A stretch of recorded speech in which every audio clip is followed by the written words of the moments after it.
Hey guys, ഇന്നൊരു day in my ലൈഫാണ്. ഇന്നെനിക്ക് ക്ലാസ്സുള്ള ദിവസം കൂടിയാണ്. അതുകൊണ്ട് തന്നെ ഒരുങ്ങി ഇതാ ക്ലാസ്സിന് പോകാൻ റെഡിയായിട്ട് നിൽക്കുവാണ്. ക്ലാസ്സിൽ പോയപ്പോൾ ഉള്ളൊരവസ്ഥയാണ് ഈ കാണുന്നത്. എല്ലാവരും ഭയങ്കര ബിസി. അപ്പോൾ നമ്മുടെ ഒരു ബ്രേക്കിന് നമ്മളൊരു കുനാഫ ചോക്ലേറ്റ് കഴിച്ചിട്ടുണ്ടായിരുന്നു.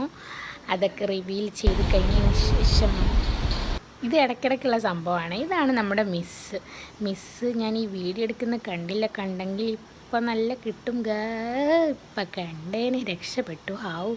ഇതാണ് നമ്മുടെ ക്ലാസ്സിൽ 5 മിനിറ്റ് കിട്ടിയാൽ 5 മിനിറ്റ് ഇരുന്ന് സംസാരിക്കുന്ന 2 മഹത് വ്യക്തികൾ. ഇവരെ ഞാൻ വീഡിയോ എടുക്കുന്ന കണ്ടില്ല. ആ ആ ആ കണ്ടു ഗായ്സ്, ഇപ്പോഴാണ് കണ്ടത്.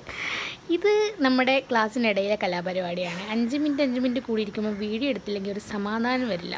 ഓക്ക് വയ്യാന്നാണ് പറയുന്നത് അതിൻ്റെ ഇടയ്ക്ക് വീഡിയോ എടുക്കുമ്പോൾ. അത് കഴിഞ്ഞിട്ട് നമുക്കൊരു റിഹേഴ്സൽ ഉണ്ടായിരുന്നു നമ്മുടെ പരിപാടിയുടെ ഭാഗമായിട്ട്. ഇതാ കണ്ടില്ലേ, എന്താ ഉഷാറ്. പരിപാടിയുടെ റിഹേഴ്സലാണെന്ന് പറഞ്ഞപ്പോൾ ചാടി ഓടി വന്നതാണ്. അങ്ങനെയൊക്കെ അതൊക്കെ കഴിഞ്ഞു. ഇടയ്ക്കിടയ്ക്കുള്ള ഈ സംഭവം നമ്മൾ മറക്കാൻ പാടില്ലല്ലോ. അങ്ങനെ ഉച്ചവരെയുള്ള എൻ്റെ ക്ലാസ് കഴിഞ്ഞ് നേരെ വീട്ടിലേക്കാണ്.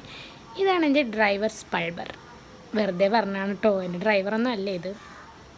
അത് കഴിയുമ്പോൾ നമുക്കൊരു മാരേജ് ഉണ്ടായിരുന്നു. അങ്ങനെ മാരേജിന് പോകാൻ ഒരുങ്ങി നേരെ നമ്മൾ കാസർഗോഡേക്ക് വിട്ടു ഗായ്സ്.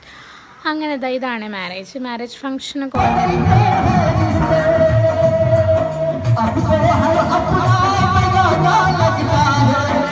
അങ്ങനെ നല്ലൊരു പാട്ടൊക്കെ ആസ്വദിച്ചതിന് ശേഷം നേരെ വിട്ടത് നമ്മൾ ബീച്ച് സൈഡിലേക്കാണ്. അങ്ങനെ നമ്മൾ അവിടുന്ന് ചായ, പിന്നെ കുറേ ഇങ്ങനെ മുളക് ഐറ്റംസ് എല്ലാം വാങ്ങിച്ചിട്ടുണ്ടായിരുന്നു. അതിൽ നിന്നൊരു കുക്കമ്പർ എടുത്ത് കഴിച്ചതിൻ്റെ ഒരു റിയാക്ഷനാണ് അതിനുശേഷം നമ്മൾ നേരെ പോയി ബീച്ചിലേക്കാണ്. അങ്ങനെ ബീച്ച് സൈഡൊക്കെ കുറേ ആസ്വദിച്ചു.